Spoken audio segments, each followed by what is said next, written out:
E aí, pessoal, tudo bem? Como é que vocês estão? Está no ar mais um Overview aqui na Black Company, meus amigos. E hoje eu tenho o prazer de receber aqui no nosso programa eu não vou dizer que ele é um convidado, porque ele já é membro aqui da nossa bancada, né? Mas a gente vai entrevistar, né, esse dito membro, né?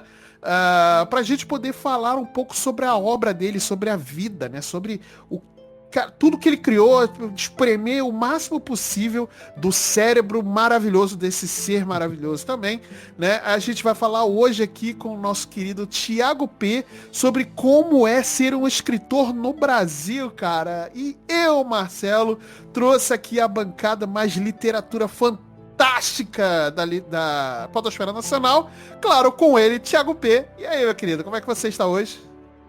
Aí, pessoal, estou primeiramente lisonjeado, né, com elogios não só a mim, mas a meus... e um pouco nervoso, porque agora, né, eu sou objeto de estudo aqui, então...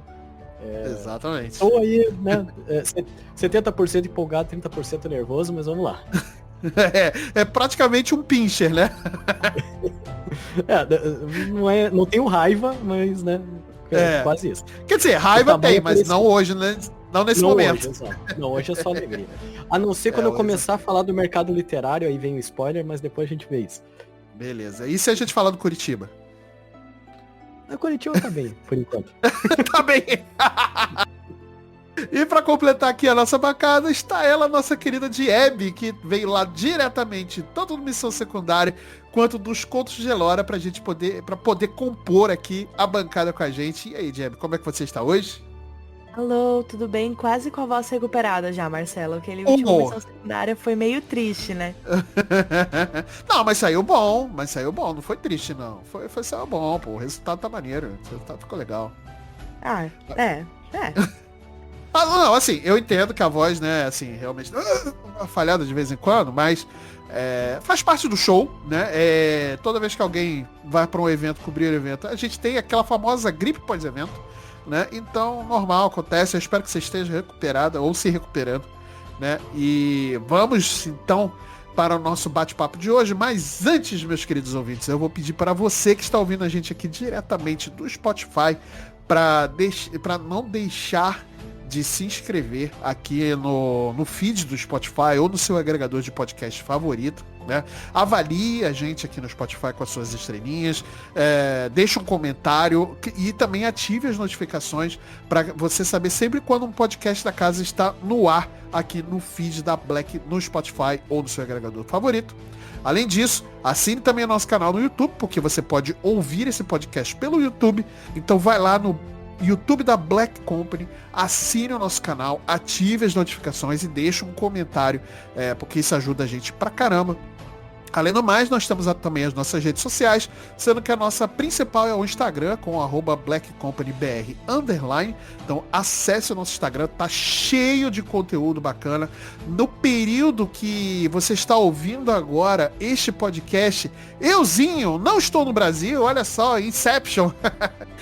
Eu estou fazendo um quadro novo aqui na Black, né, fazendo o rolê da Black pelo mundo, né, e eu estou agora na Europa podendo, que coisa de babaca, mas agora na Europa fazendo vídeos, né, para vocês quase diariamente, mostrando toda a parte geek, a parte nerd, né, desses países, mostrando vários lugares bacanas para vocês. Então, se vocês puderem se vocês puderem assistir esses vídeos e tudo mais, comentar, dar o like, compartilhar, cara, vai ser bacana pra caramba. É um projeto novo aqui na Black, que eu tenho esse orgulho de poder ter desenvolvido junto com o nosso patrão Silvio, né? E além do mais, acesse também o nosso site blackcompany.com.br, beleza? Então é isso, minha gente. Chega de embromação e vamos logo falar sobre literatura, cara, porque é muito bacana. Vamos lá.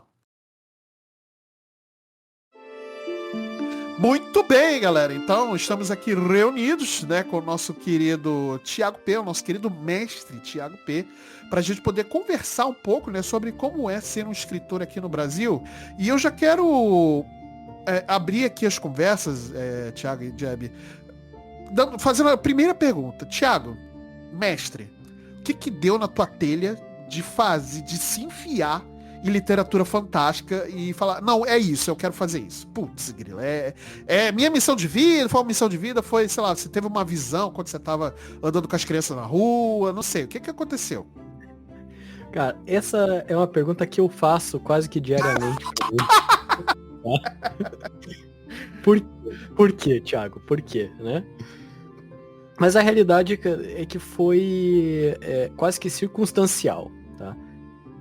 Tudo começa, por incrível que pareça, né? Fazendo aí um ciclo da vida, o ciclo sem fim aí do Rei Leão. Começa com uma aventura de RPG, né? Com RPG de mesa. Um escritor, um publicador e um... e o RPGista entra em uma taverna. Exato. Não, na verdade foi assim, em 2000 eu não lembro se foi 2003 ou 2004, mas foi 2003. Eu tinha acabado de sair o Retorno do Rei nos cinemas, né? Sim. E eu e meus amigos, a gente tava todo maluco, né? Com aquela questão épica, né? Da melhor obra cinematográfica já feita na história. Depois de Volta pro Futuro. A controvérsia... Veja bem, galera, não vamos discutir isso, porque senão a gente vai desviar do assunto, né? Vai longe. Vai longe, exatamente. Vai longe, mas... Mas também não discordo, tá bom? Exato. Mas o fato é que, entre meus amigos, né, a gente começou a querer consumir muito dessa questão, né, do Senhor dos Anéis, e eu, como jogador de RPG, principalmente do Dungeons & Dragons de anos já, isso falando em 2002, eu falei pra eles, já que vocês gostaram tanto dessa temática, o que você acha de apresentar um joguinho pra vocês? Né? Ih, rapaz. Vem cá. Olha a malinha. Vem cá. É traficante, velho. Não é, cara? E com a galera ali que eu conversei, 3 pessoas aceitaram. A minha namorada na época, hoje minha esposa. E um casal de amigos meus que são irmãos, né? São 2 irmãos. Então, dentre aquela turma foi quem aceitou, e a gente ali no carnaval ali de 2003, a gente simplesmente varou jogando RPG de mesa, extremamente viciados, sabe? De pousar na casa do outro e só parar pra comer e tomar banho. Às vezes nem comer, né? Às vezes você comia já jogando. E a gente conseguiu jogar tanto em sequência, né? Apesar de não ter sido uma campanha muito grande, que a gente terminou a campanha em coisa de 6 meses. Né? E a gente tá quase 2 anos jogando. Exatamente. Que também não é uma campanha grande, mas enfim. Mas essa não tinha sido a primeira vez que você tinha mestrado um RPG, né? Você já estava acostumada. Eu já tinha mestrado alguns, mas acredito que assim, no primeiro círculo de amizade de RPG, primeira vez que eu mestrei fora dele, sabe? Então entendi, tinha uns beleza. também, principalmente que eram todos, né, maninhos de primeira viagem ali, então apresentar o RPG pra eles e tentar fisgar eles, né? E pelo jeito deu certo. É assim que o mal, né, adentra o coração das crianças, olha aí. Exato, né? Uma dosezinha homeopática pra pessoa ficar viciada, né? Exato. Aquela primeira vez que você cheira um dado de um D20, que você recém abre ele do pacote, fica... A primeira vez que você rola um 20 natural, né, cara? Que eu acho que aí, meu amigo, aí já era.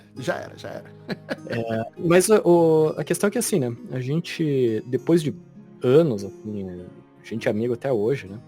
Então, no decorrer dos anos, volta e meia, a gente pegava e conversava e lembrava de alguma coisa legal que aconteceu, né, na campanha e tudo mais. E por causa disso eu comecei a fazer só umas anotações para não esquecer, digamos assim, né, de certos acontecimentos, assim. Mas a minha primeira intenção era fazer um jogo eletrônico, né? os mais vindouros aí, né, do desenvolvimento indie devem lembrar do RPG Maker até hoje, né?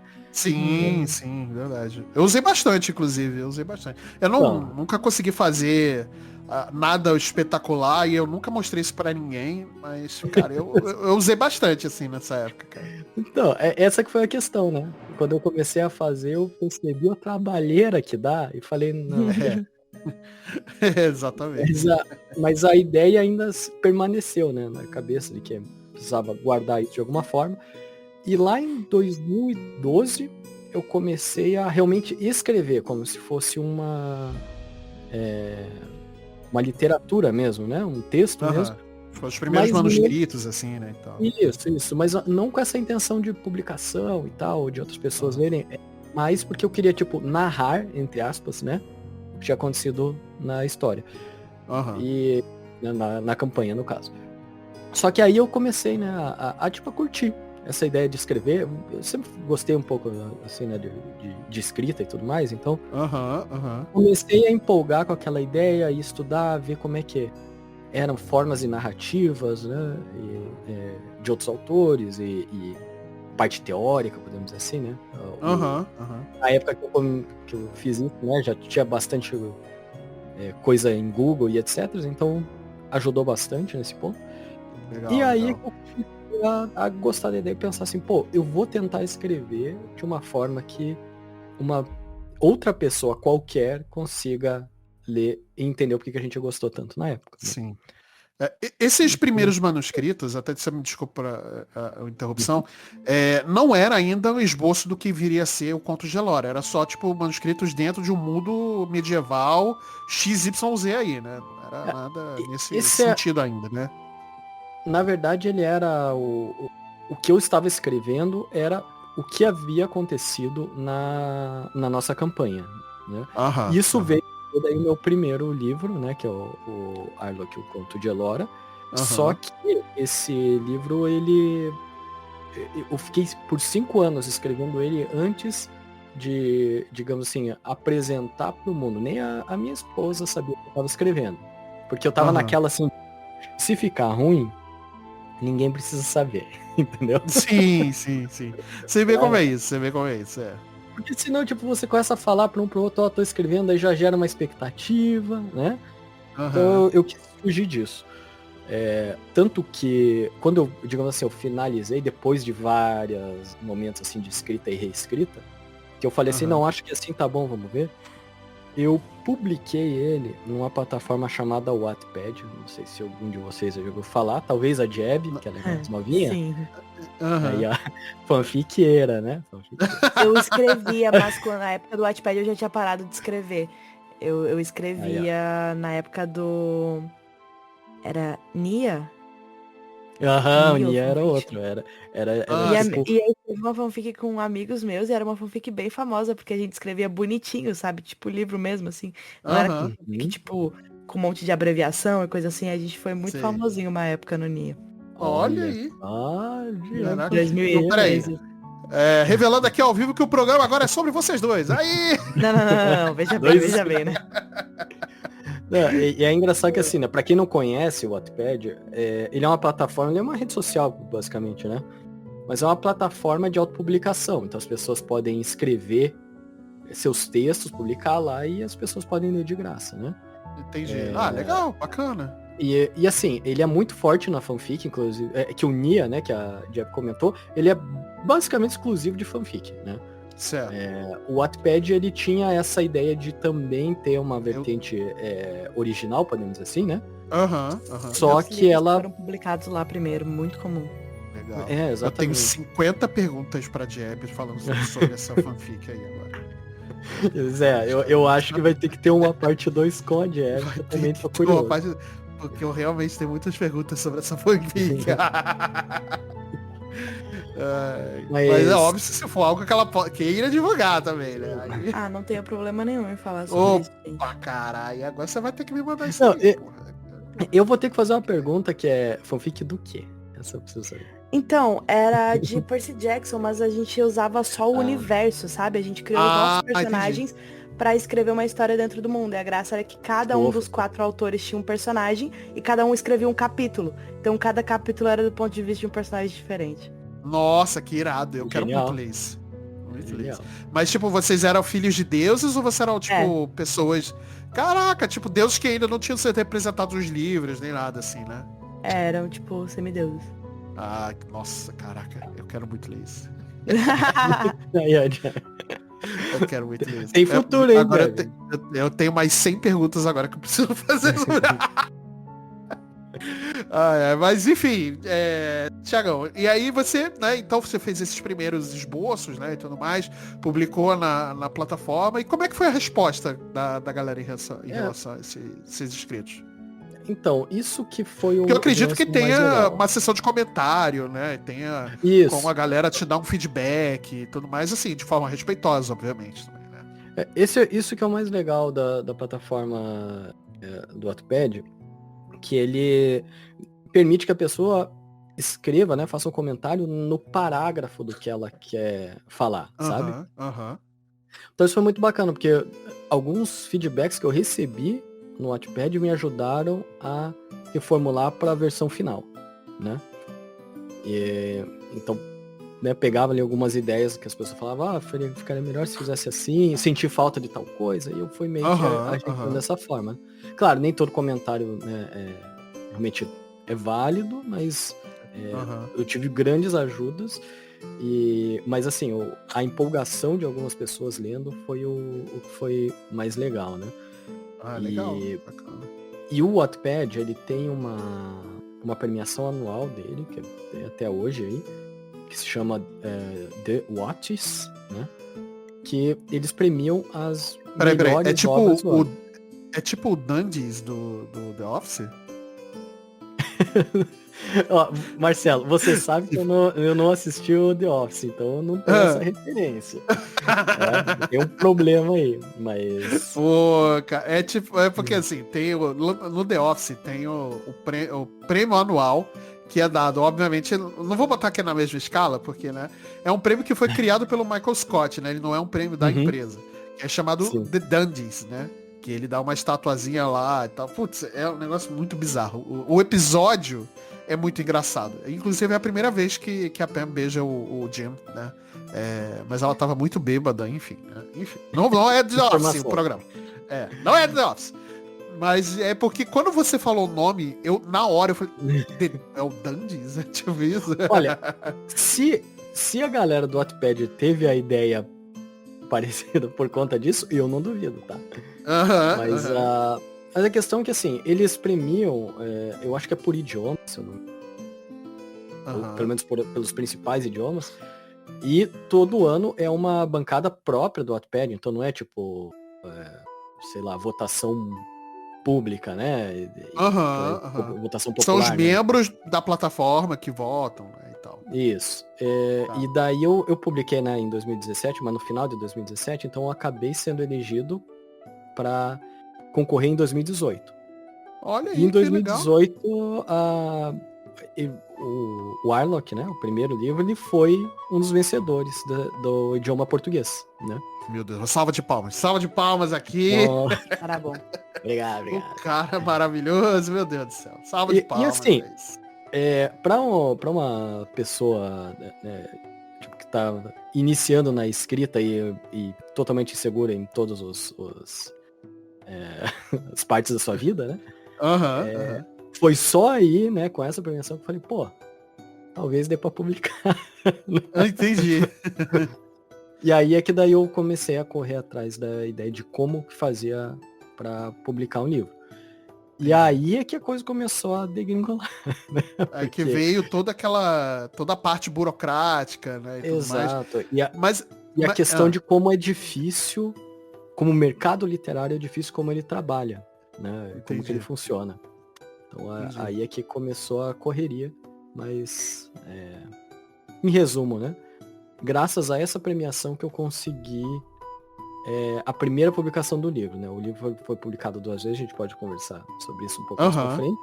Sim. Mas a primeira publicação foi porque uma editora, uma editora pequena, mas ela, digamos assim, ela peitou a publicação do livro, porque eu tinha ganhado o prêmio, a premiação. Né? Então ela falou assim, não, é uma obra que vale a pena investir.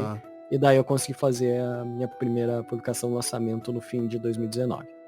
Caramba, que irado, que irado. Eu quero saber, antes da gente entrar nessa parte da burocracia, né, eu quero tentar entender com você como é que foi seu processo criativo também na hora de escrever. Porque assim, a gente entendeu que teve uma origem ali por conta do Senhor dos Anéis, né? Teve pelo menos ali, o princípio, né, foi por conta disso, né? Mas você tem outras bases, né, de literatura, você pesquisou outras bases de literatura para poder criar o seu universo, né, criar toda a nomenclatura, enfim, tudo que rodeia, ou foi, né, o que eu digo, mas o que mais te deu de inspiração foi o D&D, foi o Senhor dos Anéis, foi esse conjunto, ou você teve ali uma pesquisa prévia com uma base literária? Porque, pelo que eu entendi, você também, antes de escrever, você estudou, obviamente, a parte teórica de como é escrever uma obra, porque não é só você, né, colocar um monte de ideia no papel e beleza, tá achando que é assim, mas você estudou porque tem uma teoria, tem uma regra, né, e tudo mais e tal. E você não é formado em letras, né? Você é formado em outro segmento, né? E outra coisa nada a ver, né? Que é informática. Exatamente. Mas como é que foi esse processo seu criativo para você? Não, agora eu vou para aqui, depois pegando todo esse estudo aqui, o que você se baseou, o que foram as suas inspirações e tal. Porque eu acho que isso pode até ajudar quem tá ouvindo a gente que tem esse desejo, um sonho de começar a escrever. Eu acho que pode ser um bom começo para poder estudar também material, né? Claro. Assim, sempre que eu vou conversar com alguém a respeito disso, né? Por exemplo... Eu acho que você deve talvez essa pergunta pelo menos 20 vezes já.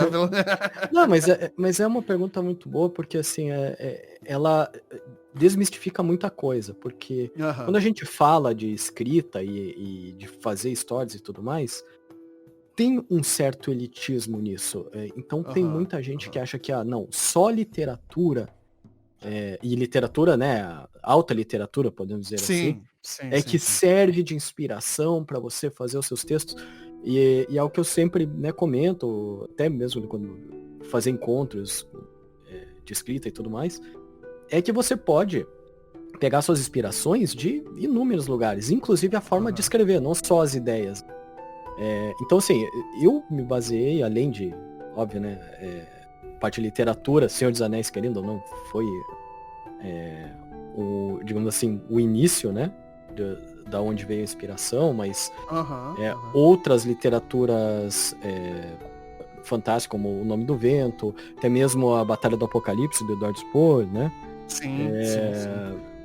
Esses livros, eles me ajudaram a achar a forma de narrativa que eu queria usar, né? E até para entender, até mesmo questão assim de estruturação, né, de texto. Mas se pegar inspiração, cara, tem filmes, em videogame, em quadrinhos, até mesmo forma de narrativa de quadrinhos, que é algo um pouco mais dinâmico, é algo que eu tentei trazer pra escrita, sabe? Então, assim, cara, inspiração tem de todos os lugares. Desde o desenho da Caverna do Dragão, que era tipo, o meu desenho favorito de quando eu era criança, né? Até, se a gente pensar em jogos aí, do Final Fantasy, cara, tem um filme muito, muito ruim bom, que você deve conhecer, Marcelo, que é Coração de Dragão. Nossa, conheço esse filme. Conheço. Coração de Dragão. Eu vi no cinema. Então, esse filme. Esse filme aí foi uma das inspirações também, cara. Mas é porque o livro é legal, tá? O livro é interessante. Então, e assim, e daí até coisas mais recentes mesmo. Pro segundo livro, por exemplo, eu peguei inspirações de coisas dos Vingadores, sabe? Então, você consegue colher várias fontes, né, de entretenimento para acrescentar na tua escrita. Mas assim, é óbvio que se você quer começar a escrever, a base tem que ser a literatura, pela questão que eu falei, da forma de estruturar, da forma de você se comunicar, saber o que você precisa falar para a pessoa que vai ler, né? Tanto estudar que, assim, isso, né? É bem estudar isso, ler bastante e tal. Tanto que assim, o maior desafio e talvez a coisa mais divertida que eu fiz, né, nesse processo de escrita, foi de transformar a mesa de RPG, os acontecimentos da mesa de RPG, de uma forma que faça sentido e que seja aceitável em outra mídia, né? Que seria da escrita, mesmo para quem não faz ideia do que é RPG. Então, sim. Né? Porque assim, se você for escrever exatamente do jeito que acontece no jogo, não tem graça. Vai ficar chato, porque muitas vezes ele fica muito linear a história, principalmente que tá todo mundo indo para os mesmos lugares. Então, a ideia de tridimensionalizar isso é que é muito legal de aplicar na escrita. Interessante. Jeb, você tem alguma pergunta? Você quer algum comentário? Eu tenho uma pergunta. Por favor. Cara, uma coisa que eu acho que é muito pertinente a qualquer pessoa que escreve é que normalmente depois de um tempo, se você vai reler o que você escreveu, você sempre vai acabar mudando alguma coisa. Sim. Porque, enfim, né?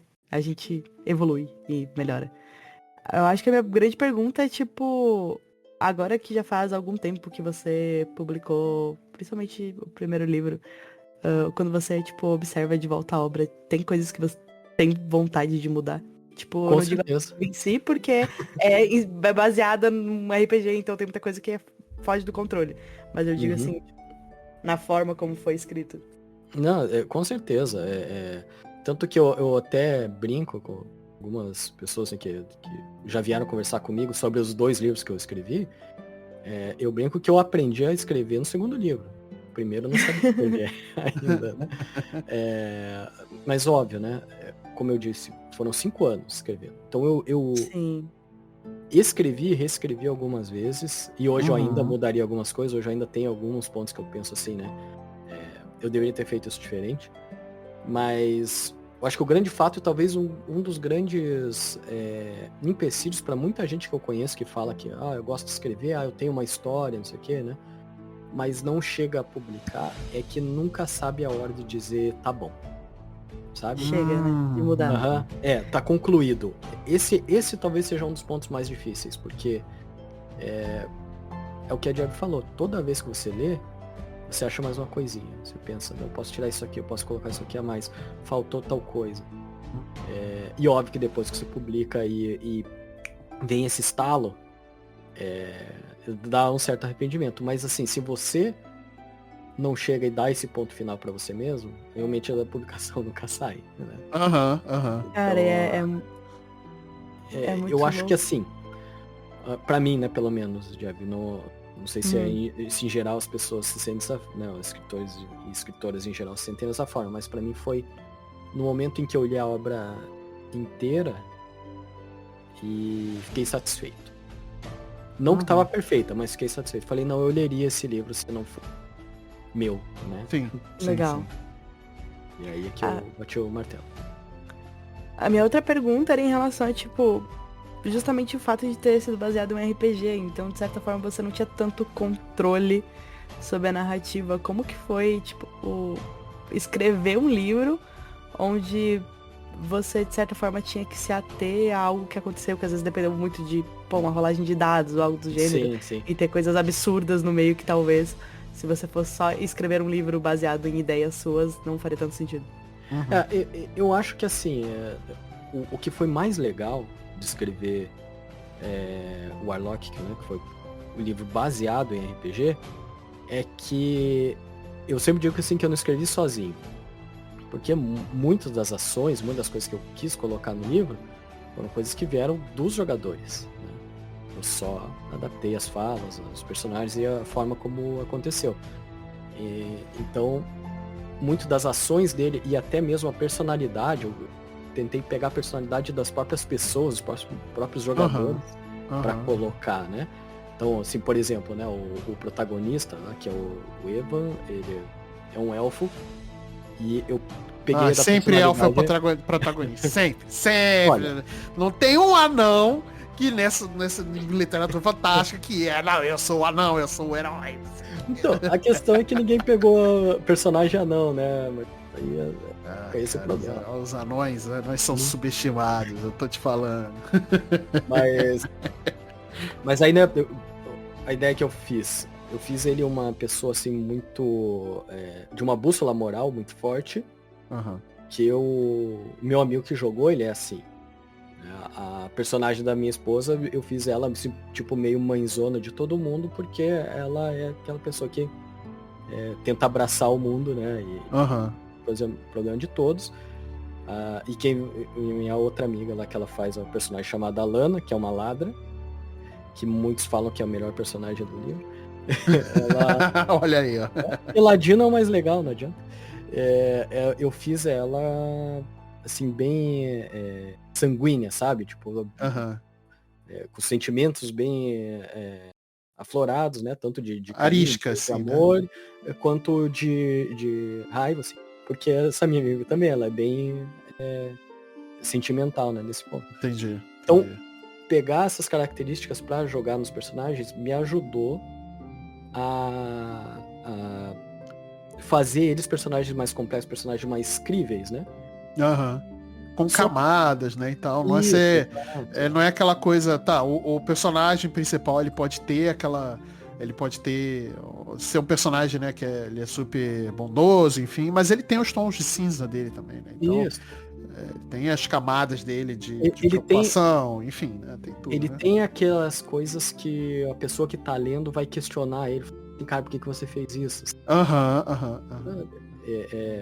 Então isso me ajudou muito. E daí, Diabo, concluindo, né, que você tinha perguntado, também tem trechos do que aconteceu na campanha que eu não podia simplesmente colocar no livro, porque não faria sentido, não acrescentaria na narrativa, ou então tornaria a narrativa monótona.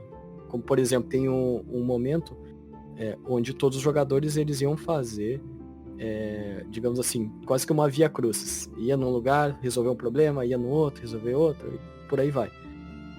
O que eu fiz foi criar personagens secundários e separar eles. E coloquei cada um deles com um grupo desses personagens secundários. Para cada um fazer uma dessas ações. Só que aí eu tava trazendo novos personagens para trazer novos assuntos e um crescimento, né, dos personagens principais ali em cima do que estava acontecendo com eles. E nesse ponto foi muito legal escrever, porque aí eu trouxe do RPG a ideia do RP, né? Que foi, eu imaginei como é que seriam esses personagens se eu estivesse jogando com eles, e a partir disso que eu consegui pensar em como é que eles agiriam nas missões, sabe? Entendi. Da hora. Então o RPG me ajudou muito nesse ponto aí. E assim, dos feedbacks que eu recebo, né, das escritas, o que o pessoal elogia muito é que eles acham os personagens muito interessantes. Todos, né? Legal. Então, eu devo ao RPG isso aí, porque é ele que me ensinou a me botar na pele dos outros. É o famoso livro sagrado do D&D quinta edição, olha aí. É isso aí. Mas eu queria também, uma última aqui, antes da gente entrar de fato na parte burocrática, que eu acho que é uma parte bem interessante também, que vale uma discussão. Você falou muito do RPG te ajudar, né, dele ter te dado muita inspiração também, né, e tudo mais, e filmes e etc, né? Você acha que dessa forma, né, multiplural de consumo de mídias, né, que você tem, pode ter sido assim, o fundamental para você nesse sentido da parte criativa, né? Porque não só do RPG, porque você também consumiu, como você disse, quadrinhos, videogames, enfim. Então, você tem ali um banco de informações muito, muito extenso e muito fértil, né? Para você exatamente poder criar personagens e criar histórias e tudo mais que eles sejam, né, profundos, ele tem embasamento, que não seja só a famosa jornada do herói, apesar de funcionar muitas vezes, né? Mas é uma coisa já muito batida, né, e tudo mais, e a gente quer ver coisas diferentes, né, que usem a estrutura da jornada do herói, mas que também acrescentem ali o temperinho também. Você acha que essa pluralidade, né, de conteúdos que você consumiu te ajudou no final das contas também? Eu tenho certeza disso, porque assim, Como eu falei antes, né, dessa questão mais culta, podemos dizer, da literatura, né? Você tenta buscar algo elevado, podemos dizer assim, né? Aham. Ele simplesmente escreveu o que você quer. E eu tentei fazer isso no começo e é muito ruim, cara. É muito ruim. Aham. Você se engessa, né? E eu acho que escrever uma coisa que você não leria é a pior coisa que você pode fazer. Como, Pois é. né, com a pessoa que tá trabalhando que quer trabalhar com escrita. Pois é. Uma coisa assim que eu abracei, né, quando eu fui começar a escrever, que é o seguinte: eu amo Tolkien, ele é o mestre, é o meu escritor favorito, mas tem uma coisa que me tirou por muitas vezes de ler tanto O Senhor dos Anéis quanto Hobbit, Por várias vezes, por exemplo. é a quantidade de descrição que ele coloca em alguns pontos. E assim, eu compreendo que é um fruto da época, sabe?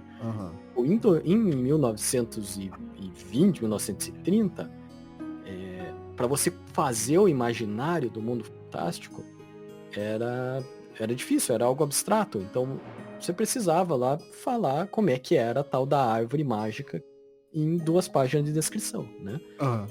Hoje em dia a gente tem muita bagagem cultural que te ajuda a imaginar como é que são essas coisas. Então você não precisa fazer todo aquele descritivo bem minucioso. Você joga as ideias e qualquer pessoa que consuma, né, cultura pop hoje em dia já consegue fazer essa imagem na cabeça, porque você tem inúmeras referências. Então por isso que eu digo que assim, esse multi-consumo, né, de todas as vertentes aí de entretenimento me ajudaram a escrever de uma forma que quem consome essas questões de entretenimento vão entender o que está escrito. É para uma escrita mais dinâmica, mas que também não fique pobre de detalhamento. Você fique vago, né?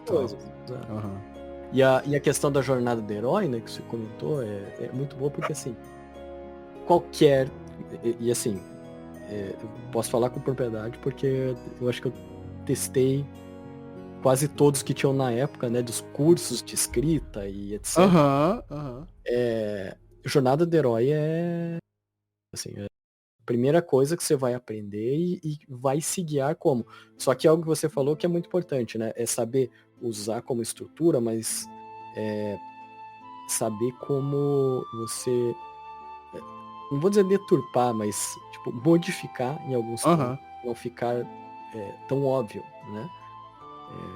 Então assim, se eu for falar do meu primeiro livro, você vai ver ali uma certa jornada do herói, não completa, mas ela tá ali, porque seria a base para qualquer tipo de escrita. No segundo livro eu já deturpei isso mais, né? Daí eu comecei a entender melhor, por isso que eu falei, né, que no segundo livro eu aprendi a escrever. Porque já tem uma carga de experiência, né? Tal. Exato. Como é que eu conseguiria manipular essas questões? Foi mais desafiador no ponto de que eu não tinha uma referência completa, como eu tinha no primeiro livro, que era o jogo de RPG, né? Mas daí eu também tinha uma maior liberdade para mudanças, tanto que pro segundo livro eu mudei o final dele umas 8 vezes. Caraca! Coisas completamente diferentes. E quem me ajudou a bater o martelo de como é que eu ia fazer a minha escrita foi o The Last of Us 2, cara. Nossa, olha aí! Porque o jogo tem aquela dinâmica de mostrar o ponto de vista de um e depois volta no tempo, ponto de vista de outro, né? E eu tava com uma dificuldade de encaixar as histórias de forma cronológica, que tinham grupos no segundo livro tem grupos diferentes fazendo coisas diferentes, né? Certo. E eu estava com uma dificuldade de encaixar as histórias de forma que assim, o descobrimento de um grupo não atrapalhasse a narrativa do próximo. E aí quando eu joguei The Last of Us 2 que eu percebi, cara, e se eu contar cada parte de cada um primeiro e depois eu junto? E daí eu fiz isso e, cara, eu, né, pelo menos aí, modéstia à parte como escritor, eu achei perfeito pra forma de narrativa que eu queria contar, sabe? Não, sim, com certeza, com certeza. Ainda mais se você conseguiu adaptar bem a proposta de como o The Last of Us 2 é contado, né, e tal. Vamos esquecer a série, vamos focar no jogo. Né? Isso. Eu quero deixar bem claro, foi o jogo. A série, né? Mas, cara, se você conseguir usar bem essa estrutura, porque o Neil Druckmann, né, junto com os escritores ali, eles conseguiram realmente fazer ali uma boa divisão de grupos ali, né? Porque eles começam unidos de uma forma, depois eles se juntam, você passa horas do jogo, né? No caso, né? O jogo. Você passa horas do jogo com uma visão de uma coisa, com a visão de outra, tudo dentro do mesmo esquema de dia, tipo, o jogo acontece em 3 dias. O que acontece em 3 dias na visão da Ellie e o que acontece em 3 dias na visão da Abby, pra no final das contas, ter esse, né? Esse mega encontro. Cara, muito legal, cara. Inclusive nesse segundo livro, eu não falei ainda, eu sou péssimo em marketing, pessoal, já vou deixar bem claro. O livro se chama A Queda dos Deuses, um conto de Elor, né? É uma história que se passa 20 anos depois do que acontece no Arlok. E é uma nova aventura, né? O Arlok, ele se fecha na história da campanha, então sempre falo, né, que é um livro de começo, meio e fim. E o segundo livro também, eu conto uma história completa, né? Nada de deixar a cliffhanger pro próximo aí, que eu não gosto de esquema de pirâmide. E daí tem a primeira parte que conta, né, de um grupo, e eu vou colocando as datas no início de cada capítulo. Daí quando começa a segunda parte, você, né, dá uma olhada e fala, não, isso aqui começou quando tava no capítulo 2 da primeira parte. E aí, na parte 5, eu junto todos os grupos. Maravilha. Você, em algum momento, Thiago, você chegou a pensar em... eu não sei se você leu a segunda parte da saga de Percy Jackson, que é quando vem os romanos. Não. Eu sei da primeira parte, mas a segunda não cheguei. É porque a segunda parte, como eles... tipo, a primeira parte são só os gregos, então, tipo, é o Percy que narra tudo. A partir da segunda parte, então, a gente tem os romanos. Então, cada capítulo é narrado pelo ponto de vista de um personagem. Você chegou a pensar em, tipo... fazer em ordem cronológica e aí, tipo, um capítulo desse grupo, aí nesse mesmo tempo o capítulo do outro grupo, você chegou a pensar em fazer algo assim? Eu cheguei a pensar nisso, eu cheguei a pensar em narrativa de primeira pessoa, inclusive na época que eu comecei o esboço do Queda dos Deuses, eu estava lendo / ouvindo audiolivro o primeiro livro das Crônicas de Gelo e Fogo, que ela é dividida por personagens também, né? Sim. Então, me deu essa ideia e eu cheguei a começar a escrever em primeira pessoa, mas aí eu notei que a terceira pessoa, narrador onisciente, caberia melhor por conta do conhecimento geral de como o mundo está naquele momento. Eu acho que seria mais fácil de englobar o escritor, o leitor, né, a pessoa leitora, em que ponto que a gente tava. E sinceramente, assim, eu gosto das duas formas de narrativa, tá? Além dos livros, eu tenho alguns contos publicados aí em antologias, né? Principalmente mais ali um pouco antes da pandemia, que foi o período que eu tava mais ativo na escrita. E alguns dos meus contos são em primeira pessoa. Então eu acho que assim, tem momentos onde você consegue utilizar um e consegue utilizar outro, dependendo do que você quer entregar, sabe? Mas eu me refiro mais ao ponto da forma de dividir os capítulos do que a quem narra. Então, essas partes que eu fiz, tipo assim, a primeira parte é com foco na Sarah, que é uma das personagens. A segunda parte é um foco na Alana, que é outra personagem. Então eu meio que dividi dessa forma também. Mas não tanto usando o ponto de vista deles, mas sim o que eles estavam passando. Não sei se faz sentido. Não, faz sentido sim. Acho que é uma boa forma da gente poder ver pontos de vista diferentes, né? Porque a gente acaba tendo muito livro, né? Que não expressa tanto o que tá sentindo, mas expressa muito o que tá passando, né? E você ter essa forma de como narrar sentimentos também, o que é difícil pra caramba, né? Diga-se de passagem, realmente acho que é interessante. Acho que agrega bastante, inclusive, pra você se relacionar com o personagem, né? Eu acho que isso é o mais importante, inclusive, né, pra quem de repente tá ouvindo aí porque quer escrever, né, e esperando, sei lá, algum tipo de dica aqui da minha parte. Eu acho que cara, de nada importa se você criou um mundo maravilhoso ou uma história, assim, né, uma aventura incrível, e você não conseguir se conectar com os personagens, cara. Personagem, se você não se importa com o personagem que tá passando por aquilo, a história fica qualquer coisa, assim, né? Tipo, você tá lendo um relato. Então, conseguir fazer os personagens é importante, né? Não só o protagonista, mas os próprios personagens secundários e tudo mais, de se tornarem interessantes para quem tá lendo, é o ponto crucial. A história você vê depois, sabe? E assim, não tem nem como falar, mas existe uma formulinha para isso. Não existe. Eu acredito, né? Eu não sou escritor nem nada.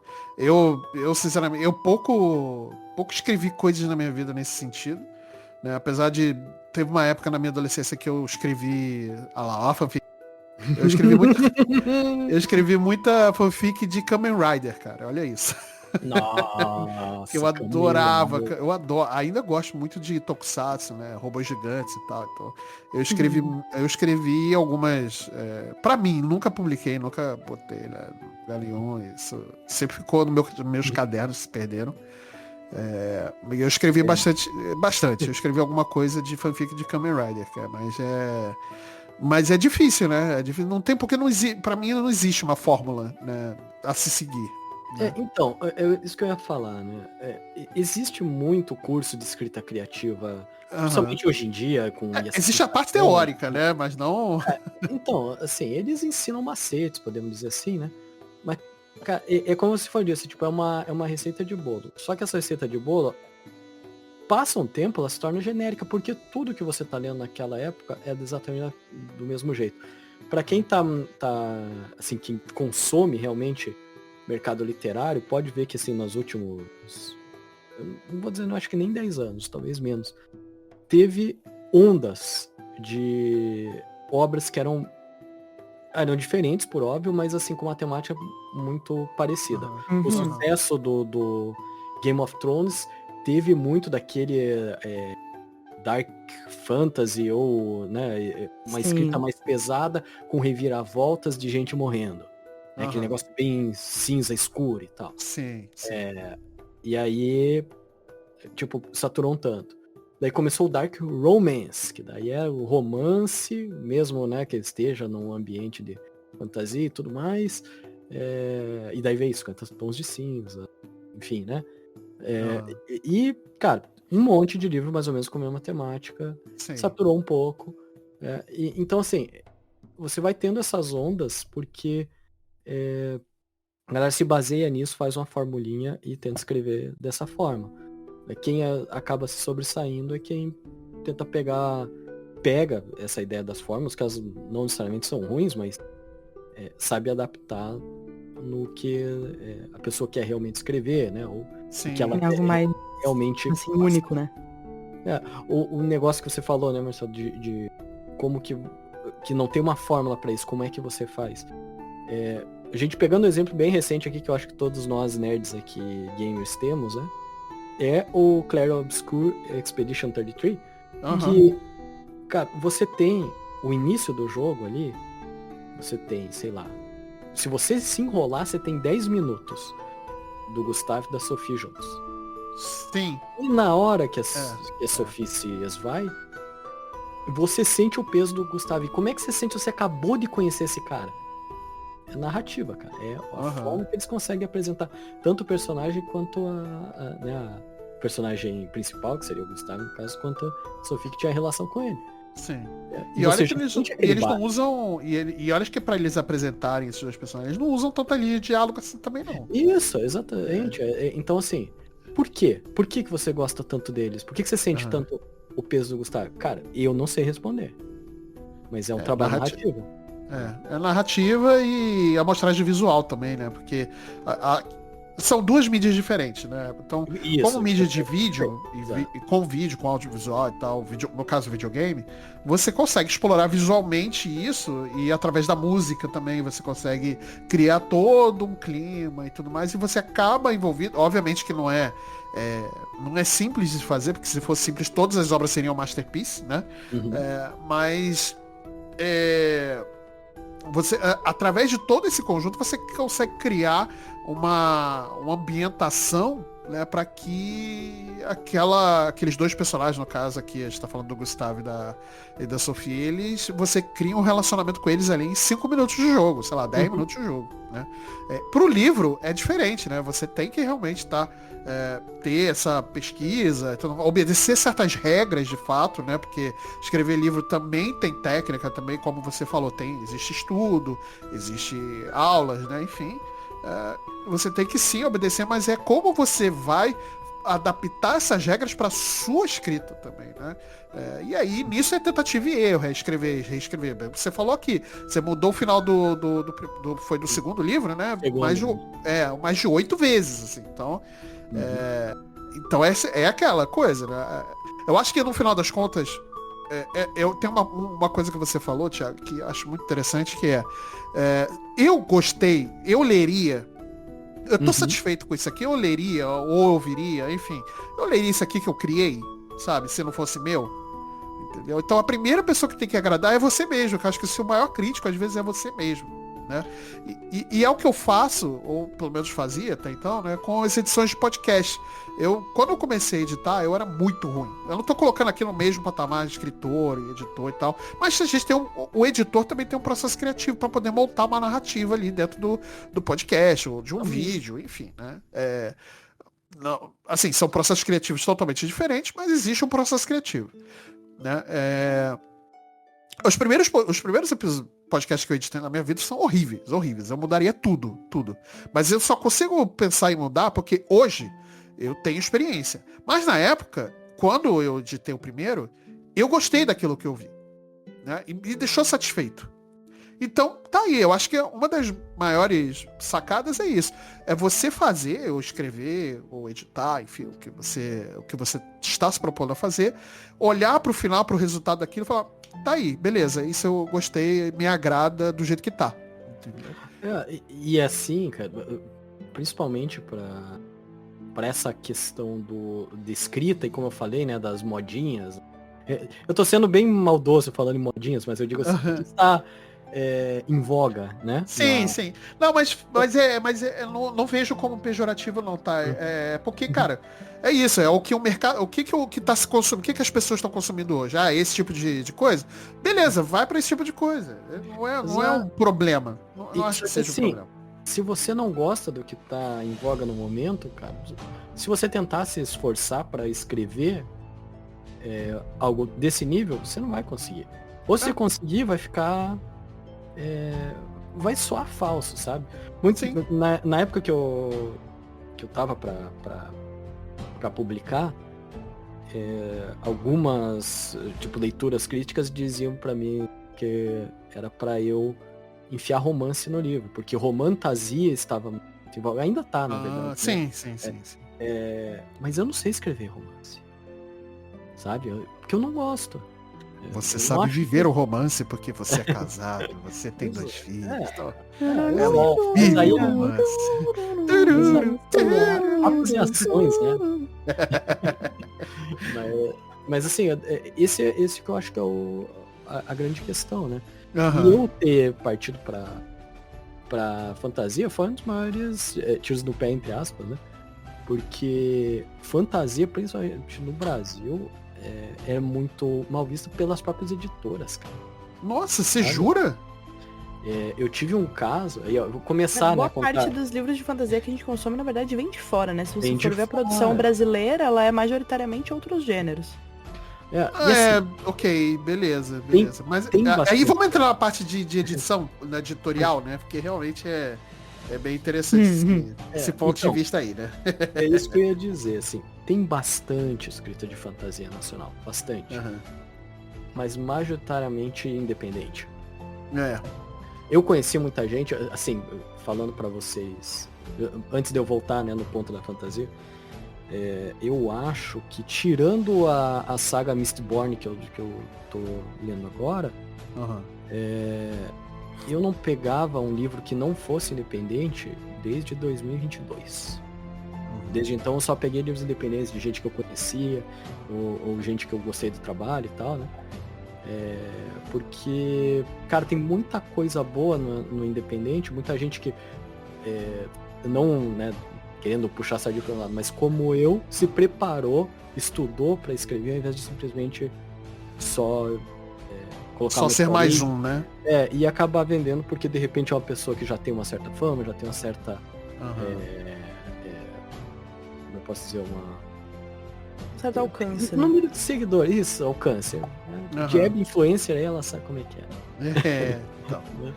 Mas alcance no sentido de ter uma plataforma, né? Porque uma comunidade, não necessariamente de ter 1 milhão de seguidores, mas ter já uma certa quantidade de pessoas que acompanham o trabalho, que tá interessada naquilo. Eu sei, né, não vou citar nomes aqui, porque é feio, mas assim... Sim. Tem um livro de uma pessoa assim que é influente, que tem podcast e tudo mais, né? Que é numa temática que eu gosto, mas o livro é ruim, cara. Pelo menos assim, pra mim foi ruim. E a maioria das pessoas que eu conversei e que leram também falaram a mesma coisa. Mas o livro vendeu como água, sabe? E tem gente que é fã e tudo mais. E assim, gosto é gosto, né, gente? Sim, claro. Não significa que é porque eu não gostei que o livro é ruim, mas se por eu ter essa opinião de muito mais pessoas, eu fui pensando assim, bom, talvez a pessoa não se preparou tanto, mas ela, por ter essa fama, é quase uma venda feita, né? Uma venda garantida. Uma venda garantida, assim, de que vai ter um relativo sucesso e tal. É uma coisa também, tipo assim, por exemplo, dando um exemplo aqui de escritora grande, a Colleen Hoover, que é uma escritora imensa, principalmente na gringa, e que assim, ela vendeu muitos livros, mas que algumas das obras dela, se você for ler, tipo, é umas coisas absurdas. Não são todos, só que chegou num ponto que ela tem um nome tão grande que se ela lançar qualquer coisa, vai vender. Um livro de receitas, ela vende muito. Ela vai vender. Porque tipo, é a mesma coisa que, tipo assim, se amanhã a Taylor Swift lançar um álbum cantando Galinha Pintadinha, vai vender horrores, e não só pra crianças. Porque ela tem uma plataforma imensa, sabe? Isso não tira o mérito dela como cantora, sabe? Não quer dizer que ela é ruim. Só que, tipo, o fato de ela ter uma plataforma muito grande torna muito mais fácil que ela realize esse processo de venda. Mas eu acho que daí, nesse caso, você está, né, completamente certo. Principalmente hoje, como o mercado de entretenimento mesmo, né? Cultural de entretenimento funciona hoje exatamente assim. Só que, né, no exemplo lá da Colleen, por exemplo, a escrita dela alguns livros podem não ser grande coisa, eu não vou julgar porque eu nunca li, tá? Eu sei quem ela é. Ela é autora daquele Assim que Acaba? Sim. E teve o filme aí, teve uma maior polêmica no filme e tal. Isso. Sessão fofoca da Black. Mas assim, ela escreveu algo e ela ganhou a sua fama escrevendo. Isso eu acho que assim, beleza, tem um mérito. Pra mim o pior é quando um livro faz sucesso de uma pessoa que não é escritora, mas quis escrever e acabou vendendo um monte porque é famoso. Já tinha uma fama prévia, né? Isso, já tem a sua fanbase e tal. Então, esse é um dos maiores problemas que a gente tem no mercado literário. Que a galera fala assim, é difícil escrever no Brasil, principalmente no Brasil. Cara, tem muita gente que adora ler no Brasil. Sério. Quando eu vou em eventos assim, eu vejo a galera que é fissurada por livros, né? Sim. Só que normalmente, se quem é fissurado por livro não tem muito dinheiro. Eu não sei qual que é a relação. E isso é interessante você falar, Thiago, porque esse ano aqui no Rio teve a Bienal do Livro. Né? Acho que no ano que vem vai ser em São Paulo, depois volta pro Rio e tal. Isso. A Bienal do Rio esse ano bateu recorde de visitantes, né? Em todos os dias, inclusive dias de semana, né? Eu fui lá, eu fui em um dia de semana, inclusive, né? Porque sábado e domingo realmente estava impraticável, né? E olha que eu moro perto de onde é feito o evento, né? Mas mesmo assim fica impraticável o trânsito para chegar lá. E até num dia de semana, no meio da semana, foi uma quarta-feira que eu fui no evento, e estava abarrotado o evento. Tudo bem, tinha muita escola com excursão, né, e tal, porque eles aproveitam para fazer, né? Eu, inclusive, quando eu estudava na escola, eu já fui muito à Bienal do Livro desse jeito, e tudo mais, com excursão, e é muito legal. E realmente, cara, o mercado para compra realmente é grande. O interesse, na real, ele é muito grande. Né? Só que os livros, eles têm, assim, com muitas mídias de entretenimento, têm ficado, assim, bem caros de se consumir. Porque algumas...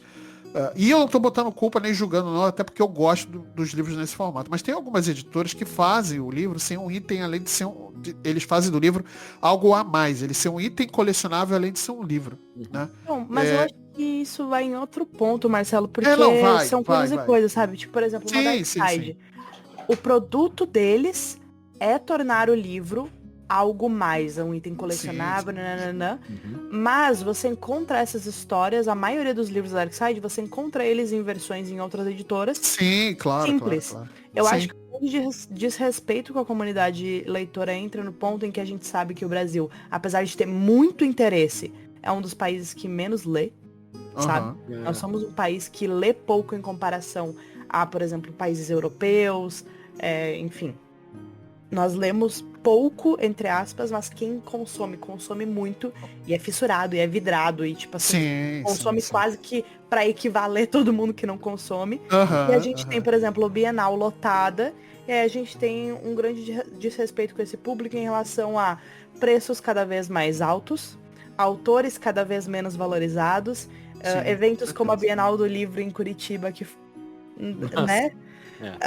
Eu não posso nem dizer foi o que foi, porque não foi. Caraca. Literalmente. Então é complicado, sabe? Assim, um dos maiores custos, e isso já falando, né, um pouco da questão de do seu processo burocrático, né? Quando você foi publicar, né? Porque você teve ali uma editora quando você ganhou o prêmio e tudo mais e tal. Então, como é que foi isso? Então, vamos contar a historinha, né? Vamos lá. Eu mandei o manuscrito, né? A gente tem que mandar o manuscrito para as editoras, porque assim, por mais que eu fosse um escritor amador e né, cheio de sonhos, aquela coisa, eu sempre fui muito pé no chão. Então, eu tinha uma noção de que não adiantava eu simplesmente mandar meu manuscrito para HarperCollins que eles iam publicar, sabe? Mas obviamente eu mandei isso aqui, né? Provavelmente nunca chegou. Eles vão olhar lá, Thiago, quem? Né? É isso. Por que o sobrenome dele é uma letra? Peraí. E tem muita gente que entra nesse mercado já com esse sonho, sabe? Então sempre quando eu converso com algum escritor novo, eu falo assim, cara, faz todo sentido você ter sonhos e tudo mais, mas pé no chão é mais importante que qualquer coisa, porque a Jeb falou isso, né? Os livros de fantasia, por exemplo, não só de fantasia, mas principalmente os de fantasia, vem de fora. Por quê? Porque é venda garantida. Então essas editoras grandes, elas já pegam venda garantida lá de fora. Porque sabe que dá pra fazer uma tiragem. Os caras escrevem best-seller na capa?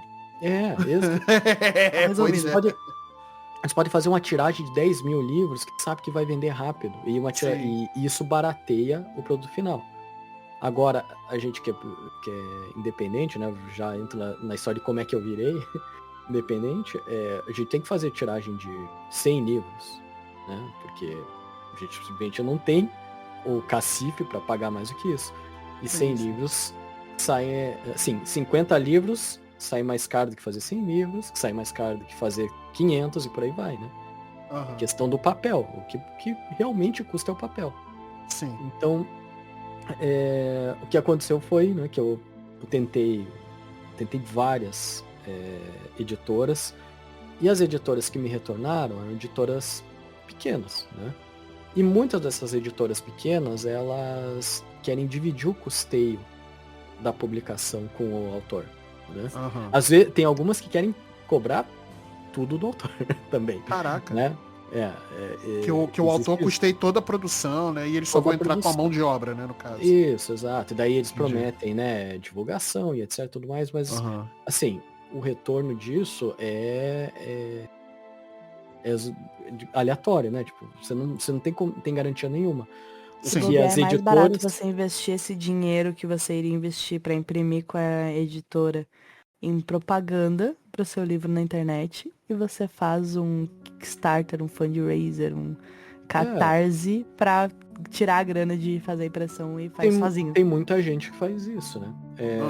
Então, no caso, né, o que aconteceu comigo foi que eu levei essa sorte de encontrar uma editora que, por mais que fosse pequena, ela quis publicar do que a gente fala que é a forma tradicional, que é a editora custeia, né, toda a edição.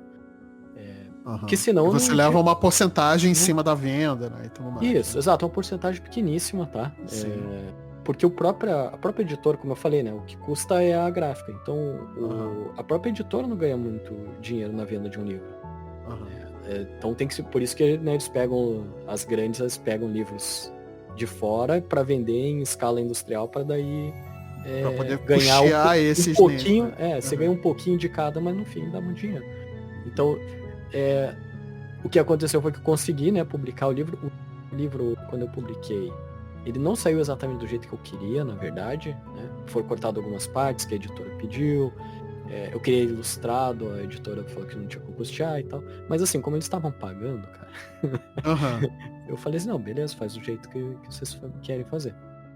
E fez o lançamento, né? Vendi alguns livros dessa forma.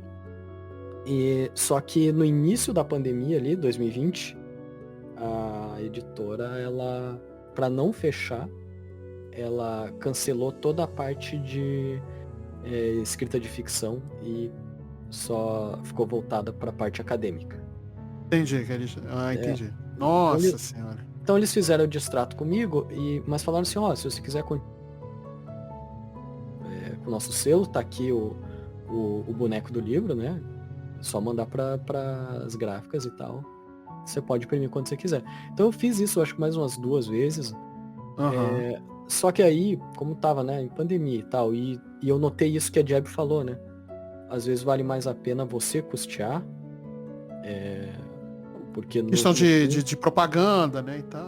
Não, e assim, você custeia a gráfica, você custeia, né, as coisas que de repente a editora ia fazer, mas no fim, quando você vende o livro, você não ganha 5% na venda, você ganha 100% da venda. Sim. Né? Então você consegue trabalhar nesse valor. Então foi quando eu decidi virar um autor independente. Então eu deixei de lado aquela publicação, né, dessa primeira editora. Voltei todas as partes que eles tinham cortado. Né? Daí eu aproveitei para arrumar uma coisinha ou outra, que é o negócio que a Jeb falou, né? Fazer a revisão, né? Você leu, revisar de novo. Aproveitei ele para dar uma arrumadinha em algumas coisas, coloquei as ilustrações, fiz a capa do jeito que eu queria. E publiquei daí de forma independente em 2022. Com o dinheiro, digamos assim, parte do dinheiro que eu consegui investir foi porque eu ganhei vendendo os primeiros livros, né? Então, entendi. Então eu devo muito à editora, né, a editora Vicenza, por ter conseguido dar esse pontapé inicial, mas sim.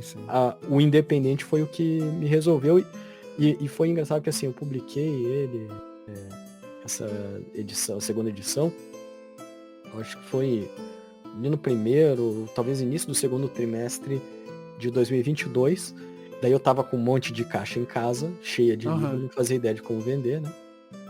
E daí começou a voltar os eventos e tal, né? Porque era 2022, a pandemia já tava... tava indo pro fim, né, ali, né? Já tava quase no fim. E daí o primeiro evento que apareceu pra mim foi um evento aqui de Curitiba, bem famoso, da parte nerd, assim. E eu comecei o evento lá, evento de 2 dias, levei uma caixinha só de livro lá, só pra ver, né, o que ia dar. Deu 4 da tarde e a caixa tinha acabado, cara. Caramba, eu tive que pedir um Uber pra buscar mais caixa, né? Pra buscar as caixas. Eu liguei pra mim e falei assim, prepara uma caixa aí, mais 2 caixas, assim. O negócio tá bombando. E daí eu vendi um monte de livro. E aí é que me deu um estalo. tava bem desanimado, né, na época, porque eu pensei Sim, assim, sim. cara, é difícil de vender, é difícil de publicar, né, de ser visto, na verdade, né, como... Sim, sim. Fazer as Você... pessoas descobrirem que aquele livro existe, né? Exato. E daí você vai num evento onde as pessoas veem o livro e começa a comprar, porque achou que é ótimo. Bem, entendi. É aí que Você, você... com essa revela. então, com essa primeira venda que você fez, né, junto com a editora na época, né, você pegou esse dinheiro, achou uma gráfica, investiu para poder fazer a impressão independente, e aí que veio a colheita dos louros, né, de certa forma, Exato. né? Sim, claro, né, do jeito que eu tô falando, parece que agora eu sou um escritor milionário e que... né, Inclusive, você está falando diretamente de Miami, neste momento, tomando seu belo morrito. exatamente. Não, gente, pra ser bem sincero, esse ano que eu consegui sair do vermelho no primeiro livro, o segundo livro ainda não. Entendi. Então, assim, então é bom saber, né, pessoal que tá pensando em escrever e tudo mais, que é isso, tipo, é árduo, é difícil. Se você já tiver de você uma base, como a gente falou, né, uma fanbase e tal, já inicial, de repente, por outra coisa, mas escrever bem, né, você pode iniciar dessa forma. Você pega a Jab aí, que já é uma grande influencer, né, ela Olha aí. entrevistando aí dubladores famosos e tudo mais. Se Ela quiser mesma publicar, dubladora, inclusive, dubladora exatamente. de um famosíssimo jogo chamado Liara, né?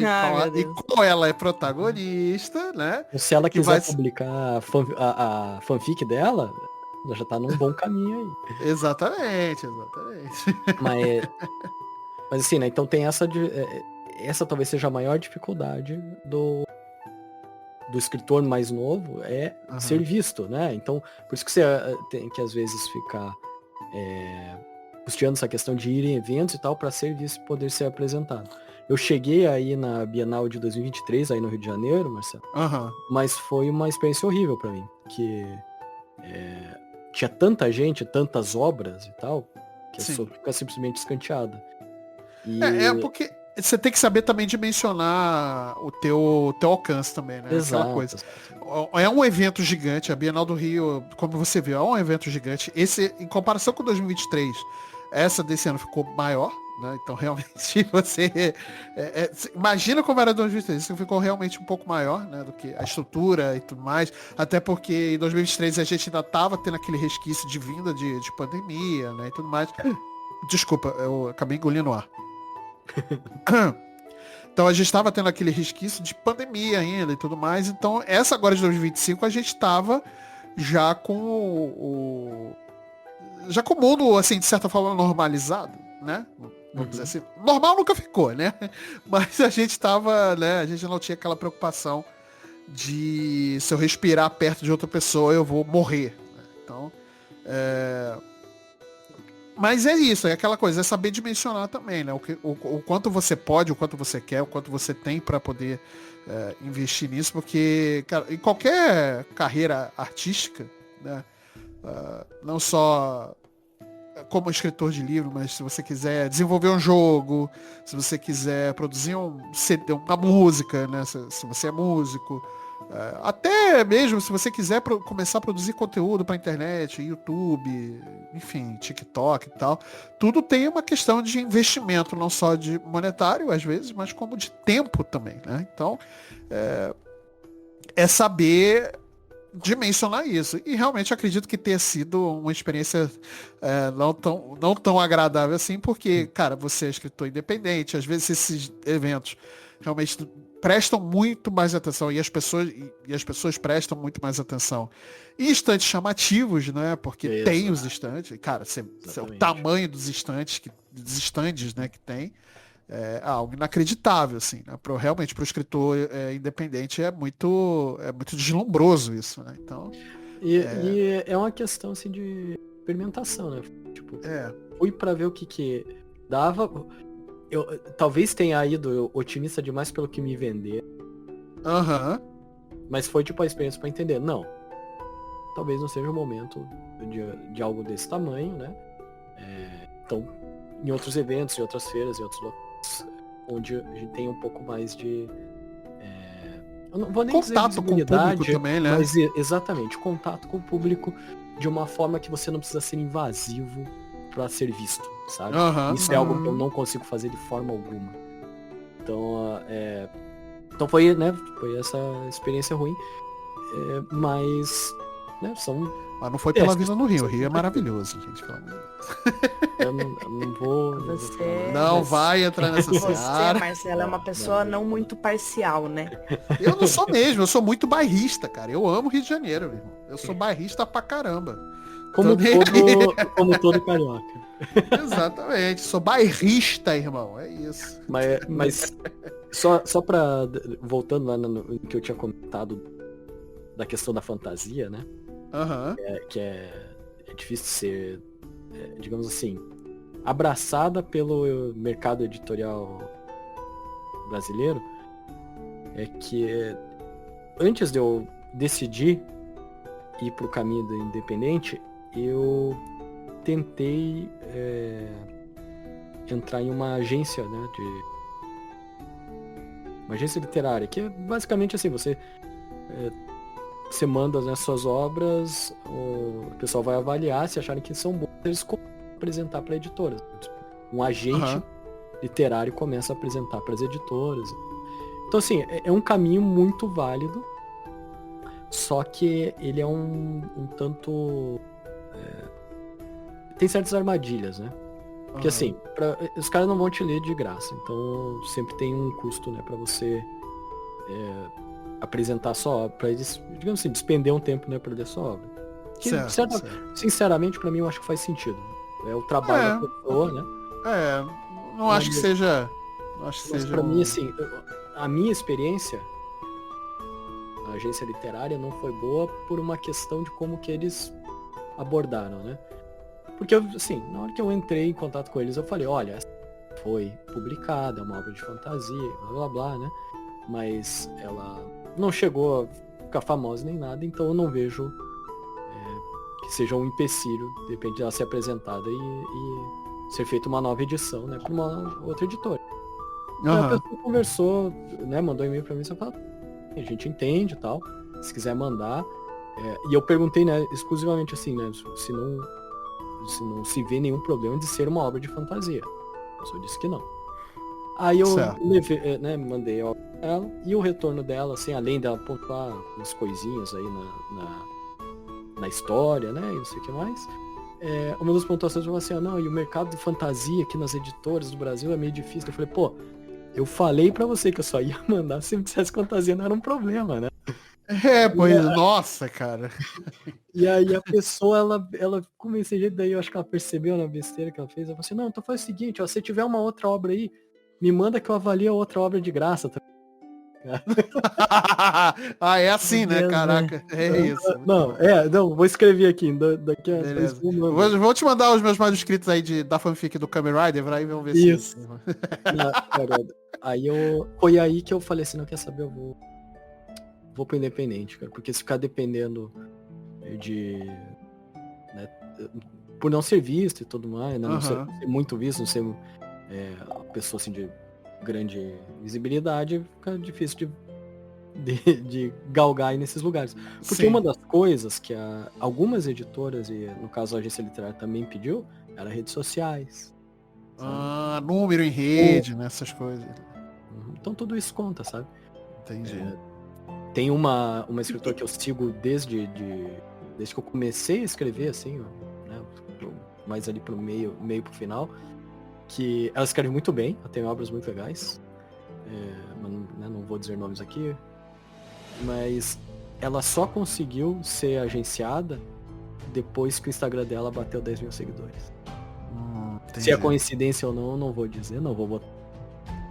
Mas é muita coincidência, mas também não vou botar minha mão no fogo por isso, exatamente, né? Por um lado, assim, apesar de ser uma coisa chata, toda essa situação, tipo, pô, você quer ser um autor, não um influencer, por um lado, você olhando pelo lado da editora faz um pouco de sentido, porque torna muito mais fácil pros caras venderem, sabe? Tipo, porque tem, tipo, 10 mil autores. Desses 10 mil autores, 100 deles já tem uma fanbase. tipo, vai ser muito mais fácil você vender o livro desse 100. Por que você vai ir atrás dos outros 900 e 9.900 que, tipo, vai ser muito difícil de vender. Então, é chato, isso faz um sentido. Faz um sentido, né, mas eu acho que eu encaro, não pensando nas editoras pequenas, né, as editoras que estão tentando ganhar o seu espaço no mercado, mas pensando em editoras maiores, editoras que já têm, digamos assim, um público fiel, a editora, não tô nem falando, né, Sim. Mas a editora, se essas editoras grandes exigem de um escritor que ele tenha vários seguidores, eu vejo uma inversão de papéis, porque a influenciadora nesse caso é ela, sabe? Sim.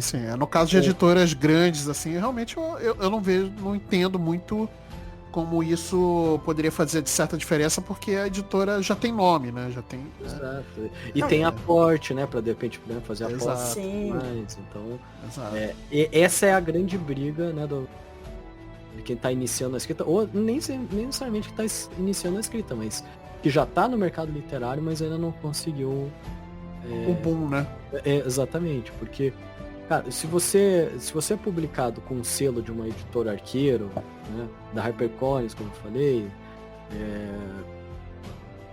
já é um crivo de uma boa obra, de certa forma. Entende? Então, a pessoa vê, pô, Arqueiro que publicou. Quem lê mesmo, né, igual a Diab fala, o pessoal que consome mesmo o livro, se vê o negócio da editora, ele fala assim, ó, o mínimo de qualidade tem aqui. Talvez não seja mas o mínimo de qualidade tem aqui. Então,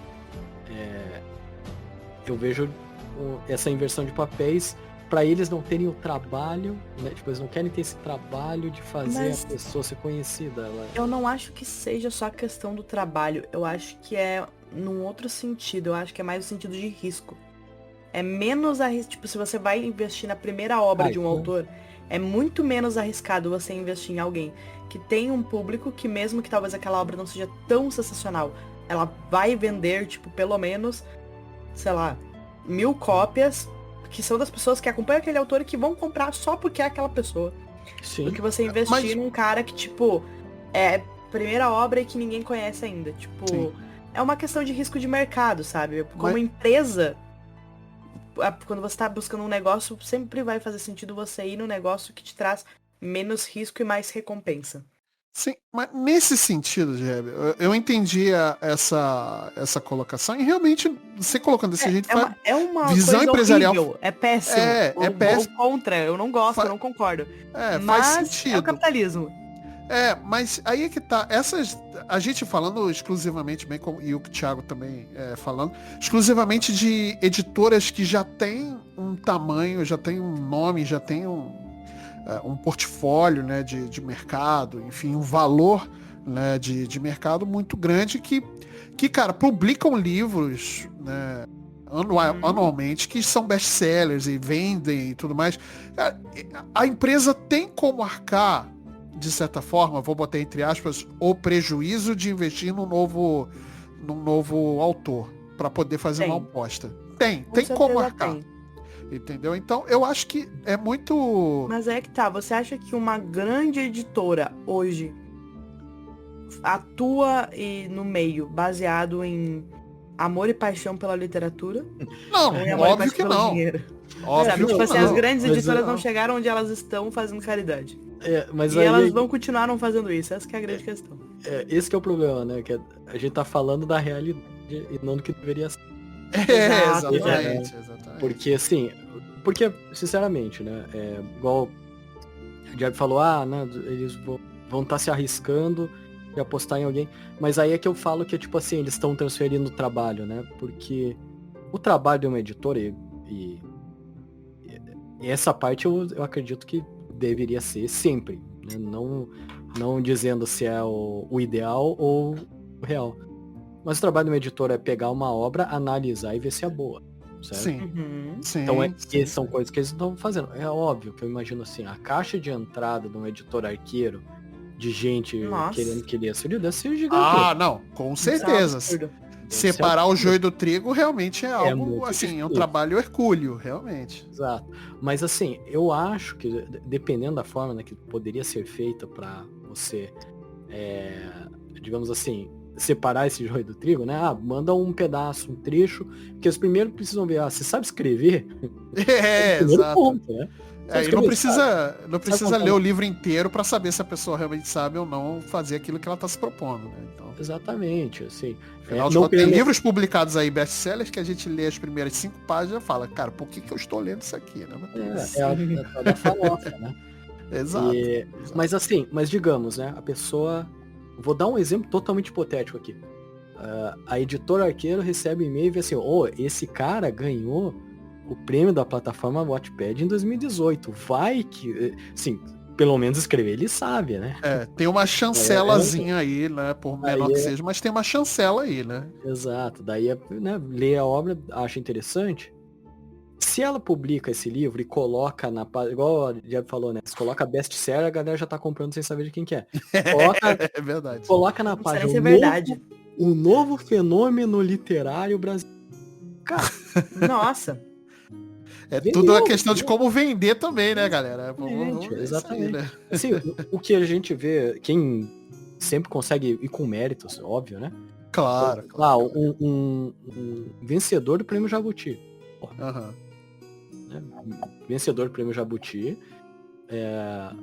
Automaticamente, na outra semana, já é best-seller, porque vai vender se é independente ou se vai receber uma proposta de outro editor e blá blá. Sim, cara, vai vender como água porque a chancela do Prêmio Jabuti, cara, não é pouca coisa. Exatamente.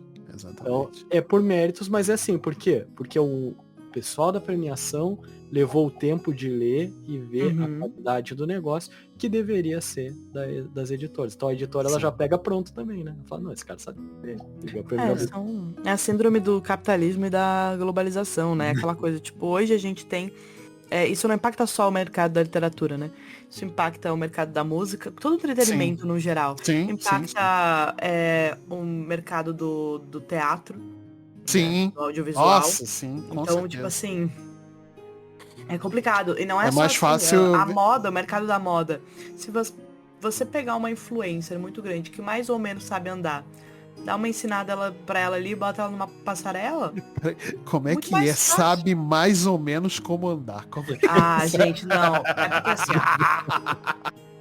cara, o andar de passarela, ele é muito diferente do sair caminhar, entendeu? Entendi. Então, tipo assim, a menina mais anda bonitinha, assim. Você dá umas aulinhas ali e bota ela muito mais fácil que sair fazendo casting, procurando, treinando, sabe? Então, você pode gastar tempo, dinheiro, investimento em procurar um novo talento escondido, ou você pode pegar aquela pessoa que já tá ali, que ela já se vendeu, que tá meio caminho andado, que você ensina uma coisinha aqui, uma coisinha ali, faz uma ediçãozinha no livro da pessoa pra ficar menos horroroso, vende e ganha um dinheiro fácil com isso. É uma merda, mas é o que é. Esse é o grande... É a vantagem e a desvantagem de escrever hoje, tipo, no momento onde estamos hoje do mercado literário. A vantagem é que tá muito fácil. Você tem conteúdo de tudo quanto é lugar. Se você quiser publicar independente, você tem a Amazon aí, paga nada e coloca teu livro lá pra Kindle. Tanto livro de ChatGPT na Amazon, galera. Nossa, cara, e isso é um problema, hein? E aí é o problema, exatamente. Esse a quantidade exorbitante de gente que está fazendo da mesma forma, e que digamos assim, o crivo para ver se algo vale a pena ou não ser lido, não é mais a qualidade do texto, é o quanto essa pessoa é famosa. Porque você quer vender, você não quer... Quantos assim, livros de editora, ChatGPT será que tem hoje na caixa de entrada da editora Arqueiro? Nossa, eu não quero nem mensurar isso. Então a gente tem essa problemática, né? Então às vezes eu fico pensando assim, putz, como é que teria sido se eu escrevesse esse livro na época que eu joguei RPG, lá em 2003? Né? Era outro momento, né? Será que eu teria escrito? Começar, né? Porque muito do que eu escrevi, o que eu aprendi foi pesquisando na internet, coisa que tinha depois. 2003 eu não teria isso. Mas se eu tivesse escrito, como é que seria? Eu ia ter que bater de porta em porta, ia ter que mandar manuscrito pelo correio. Uhum. As editoras leriam, porque afinal, naquela época, já, a demanda provavelmente não era tão grande. Sim. Então, né, você fica às vezes assim, pensando como é que seria na época. Mas... Eu me lembro bem como, na época, como o livro do Eduardo Spohr, né? A Batalha do Apocalipse, né? Uhum. Ele foi vendido no boca a boca, cara. Isso numa época que, assim, podcast, o Jovem Nerd, assim, já era um site grande, né? E tudo mais, mas não é esse fenômeno multimilionário, né? Vendido pela Magalu aí, como é hoje, né?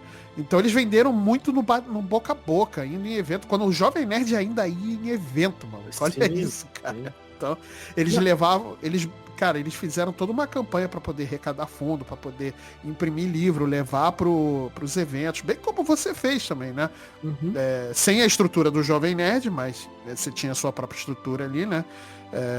E eles venderam isso muito no boca a boca, cara. E foi assim que o Eduardo Spohr conseguiu fazer depois a continuação, né, os outros livros, né, enfim, depois com uma mérito, né? Com mérito, porque o livro realmente era bom, cara. Ele é um ótimo escritor, cara. Sim, o meu segundo livro, né, A Queda dos Deuses, tem influência da Batalha do Apocalipse. Excelente. Então, assim, com méritos, ele e o André Bianco são basicamente, tipo assim, os precursores da fantasia, né, ficcional no Brasil, assim. Sim, o André Bianco é de antes ainda, né? Exato. Lá e bater na porta da editora e tudo mais. Uhum. Então, eram outros tempos, e daí vocês se perguntam assim, né? Por óbvio, se esses caras conseguiriam ter feito sucesso hoje eles têm seguidores e tudo mais, mas será que sim, sucesso hoje porque eles estariam brigando com a galera do ChatGPT, por exemplo? E talvez eles não teriam todos esses seguidores, né? Porque eles estariam começando agora. Exatamente. E assim, eles contaram com, assim, óbvio que tem muita qualidade na escrita deles, tem muito trabalho na escrita deles, mas foi um misto de trabalho com um pouquinho de sorte também, né? Então, eu acho que isso, assim, a gente nunca pode desconsiderar o fator sorte também, porque isso ajuda pra caramba, né? A gente fala na comunidade de escritores independentes, né? Que todos nós estamos a uma pessoa influente de gostar do nosso livro e querer mostrar de ficar famoso. Caraca, já pensou se é o Paulo Coelho? Olha aí. Se a Dieve fazer a propaganda, aquela influência. Meu Deus. Famosa. Ela é famosa. Dubladora de videogame. Exato. Atriz de teatro. Amiguíssima da Thaís Durães. Exato. Mas dito tudo isso. E assim, né? Só finalizando, né? O que eu quero dizer é que quem gosta, né, parte de literatura, imagino que você gosta de literatura, se você está ouvindo esse podcast no momento com o título falando, né, sobre literatura. Se tiver possibilidade, vá em algum evento, né, acaba entrando um autor independente que escreva do gênero que você gosta, cara, dê uma chance. Normalmente, livro independente é mais barato, porque pelo que eu falei, né, como a gente consegue 100% da venda, a gente baratear o valor do livro. Muitas vezes falaram para mim assim, pô, você cobra nem R$40 num livro de 400 páginas, como que você consegue isso? Consigo, porque eu faço tudo sozinho. Exatamente. E assim, tem muita coisa com muita qualidade, porque o pessoal realmente se empenha, realmente tem amor à obra que tá fazendo. Então, sim. Eu sempre digo se puder, dê uma chance para escrita independente, que você vai ler coisas que você com certeza não vai achar nas livrarias aí, porque não está engessado dessa forma. São pessoas que realmente querem escrever. Sim. Dito tudo isso, Thiago, de uma pessoa que está escrevendo um produto que não sabe se vai sair, para um escritor já publicado, já com seus livros aí no mundo, que conselho você dá pra galera que quer se tornar um autor hoje? E eu tenho uma follow-up de pergunta aí. Eu diria o seguinte, tá? A primeira coisa é não faça. Não. Não, a primeira coisa é escreva, porque assim, tem muita gente que fala, eu gostaria de escrever. Eu tenho pessoas assim, que eu já disse, que tem essa ajuda que eu comentei, de ter uma fanbase e tudo mais, sabe? E que quer escrever, mas fica receoso. Eu falo assim, cara, você tem a coisa mais importante já, que é visibilidade. Então, é escrever, é realmente escrever o que você quer, o que você acha legal. Óbvio, né? Muito importante ler outras coisas, estudar as formas de estrutura, as formas de escrita e tal. Mas, digamos assim, você está com a sua obra já quase finalizada e quer publicar. Qual que é o primeiro caminho? Aí vem tudo isso que eu comentei aqui, né? Dificuldade do mercado literário e tudo mais. A saída mais simples, mais fácil, ainda é a Amazon, né? Com o seu Kindle. Você consegue fazer a publicação de um livro digital de graça e ganha lá seus royalties por página lida. Só que aí vem um grandíssimo trabalho arduoso de ser visível e ter a sua obra encontrada em meio a de outras obras fora de ChatGPT, igual a Jeb falou. Mas agora, se a ideia é ter o livrinho ali, o livro físico, as 3 possibilidades se você quer ter esse empenho, bater nas editoras médias e grandes, ver se às vezes eles bater abrem... na porta, não nas editoras, tá, gente? Pelo amor de Deus, tá? Você não vai chegar a pegar um tacape e enfiar uma porrada na... A vontade às vezes existe, mas não façam isso, por favor. Depois vai falar que o Thiago P mandou fazer Exato. isso. Vai sair amanhã na Black, página 1, ó. Thiago P afirma, tacape na cabeça da editora. Isso. Não, pelo amor de Deus. Mas assim, né, tentar entrar em contato com as editoras às vezes editais, no ano, uma vez no ano, que pode mandar, né, os manuscritos e se você tenha a chance de ser escolhido para publicação. Não são todos que fazem isso, mas é sempre bom ficar de olho.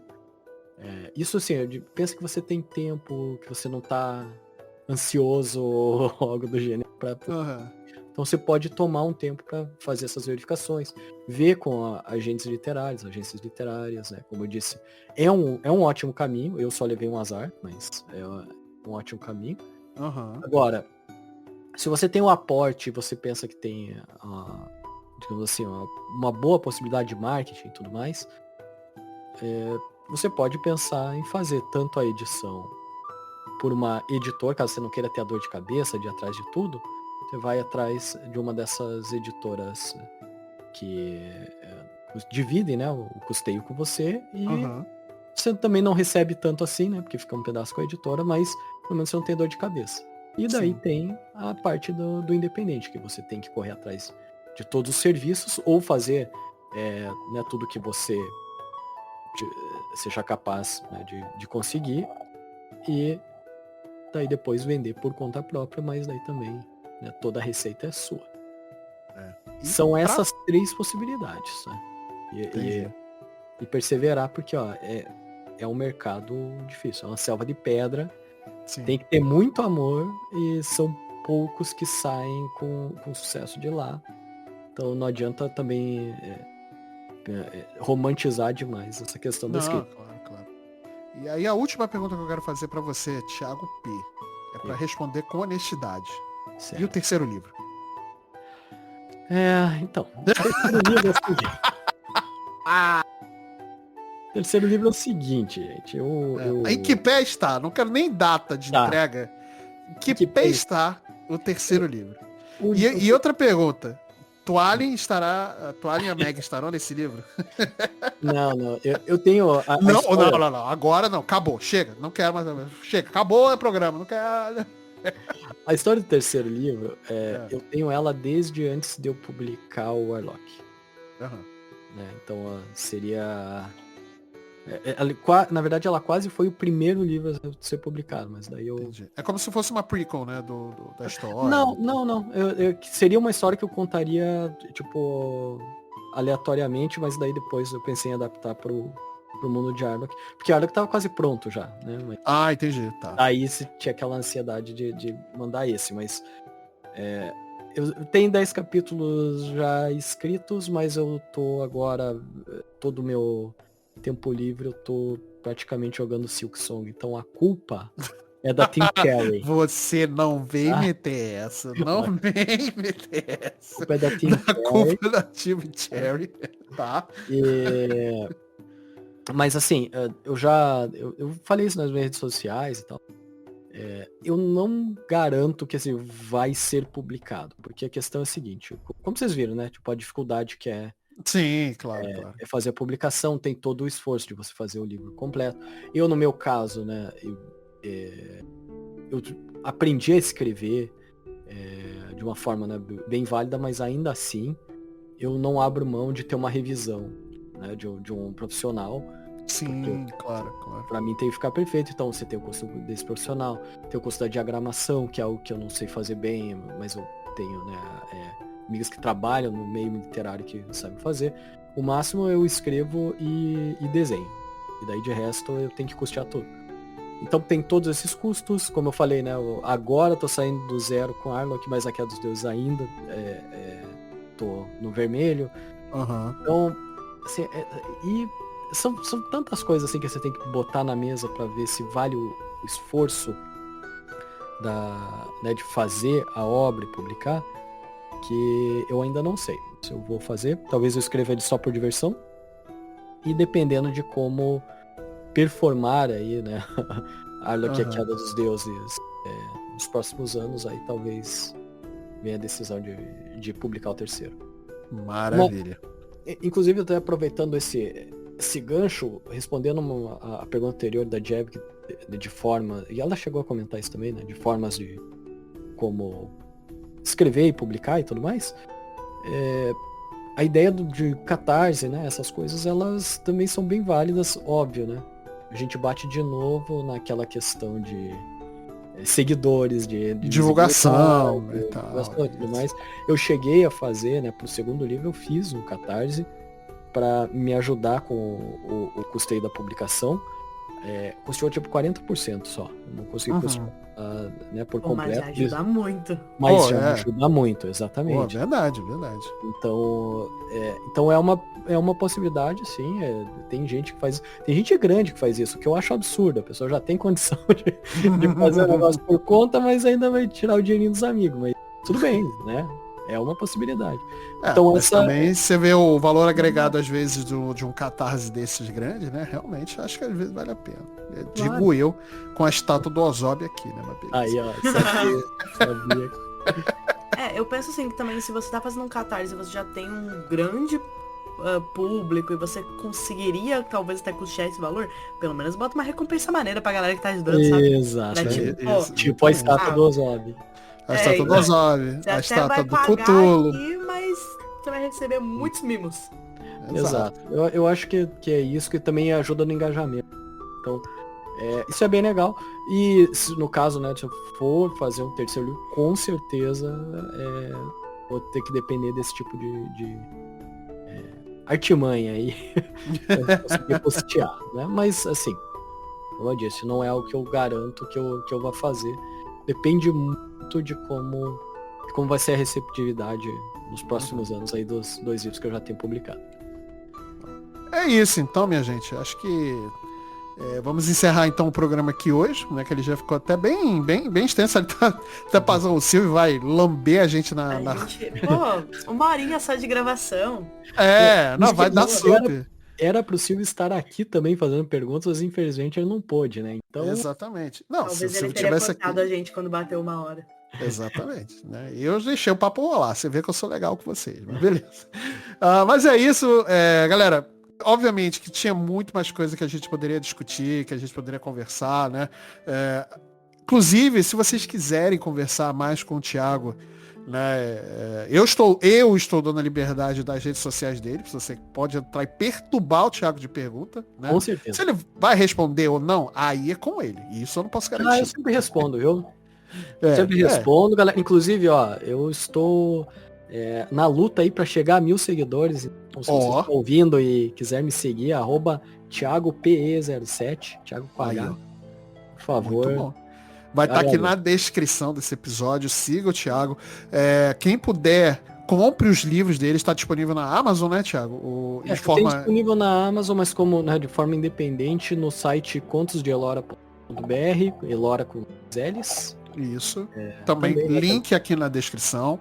Né, para quem quiser comprar o livro, né, ler os Contos de Elora, porque realmente são obras maravilhosas. E qualquer evento que o Thiago estiver publicando que ele vai ir. Exato. E ele sempre divulga principalmente, né? Mas é legal que você pode conversar com ele, pegar o livro em mãos, é muito mais da hora.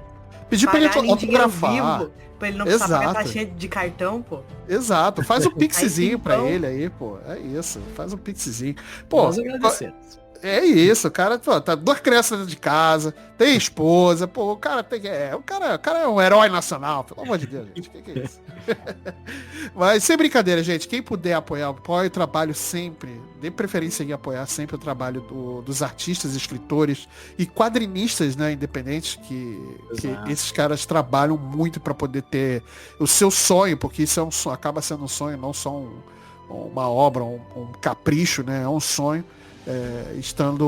Tendo realizado ali, tendo impresso, ele vendo na sua frente realmente algo que deve ser inacreditável, né, para um escritor, né, para quem tem esse sonho. Então, cara, apoiem, porque isso é maravilhoso, cara. E é isso. Escritura, literatura independente, literatura fantástica independente, é muito bacana. Como a gente sempre fala lá na Missão Secundária, né, Jeb? Qualquer coisa indie é, às vezes, muito mais valiosa que o tipo. Apoie os indies, né? Apoie os indies. Né? Eu tô aqui eu tô com uma caneta na mão, apontando pra minha câmera, que não tá ligada. Eu não sei porquê, mas beleza. Tudo bem. Mas é isso, gente. Vamos encerrar então o programa aqui hoje. Eu quero agradecer primeiramente aqui ao nosso querido Thiago P e a querida Diebe por estarem aqui comigo hoje, pra gente poder bater esse papo, né? Falar sobre literatura, como é ser um escritor, né? E tudo mais. Aproveitar que este programa está indo ao ar na mesma semana que o último episódio da 2ª temporada do RPG de Contos de Elora, que também da Black, está indo ao ar, né? Então, esse episódio foi pensado exatamente para isso, para a gente poder sincronizar esses lançamentos, né? E bater esse papo. Eu vou trazer a ideia da gente bater um papo futuramente também aqui no Overview, enfim. Era falar um pouco dos bastidores do RPG, porque acho bem interessante também a gente poder conversar com a galera pra gente... até às vezes a pessoa tem interesse em jogar RPG, não sabe como é que é e tudo mais. Acho que a gente trazer esses bastidores é bem legal também. Principalmente porque a gente tá falando de cantos diferentes aqui do Brasil. Eu tô no Rio de Janeiro, a Jeb e o Thiago estão em Curitiba, o Silvio também, né? Então, assim, a Thay tá em Brasília, por exemplo, o Mark tá em Curitiba também, né? Se não me engano. Às vezes na verdade China. É só você e a Thay que não estão aqui. É verdade, é só. Inclusive, quando quiserem, pode vir. É isso aí. A gente arruma lugar pra vocês dormir, tá tudo certo. Pô, maravilha. Então, iremos aí a Curitiba, então, muito em breve, né, pra gente poder todo mundo jantar junto, né, Você paga? Eu não, pô, eu não tenho dinheiro, pô, eu não vou pagar nada. Eu também não, porque eu sou escritor independente. Mas é isso, velho. Eu vou ficando por aqui hoje, né? Quero agradecer mais uma vez. Não deixe de acessar as nossas redes sociais, né? @blackcompany_br_ no Instagram. Acesse o nosso site, blackcompany.com.br. Inscreva-se aqui no YouTube, no Spotify, no feed, né? Inscreva-se no feed, ative as notificações, deixe seu comentário. E as redes sociais do Thiago e o site para comprar o livro estão todos aqui na descrição do episódio. E vamos ficar por aqui hoje. Um beijo da literatura de vocês e eu vejo vocês no próximo programa. Até lá.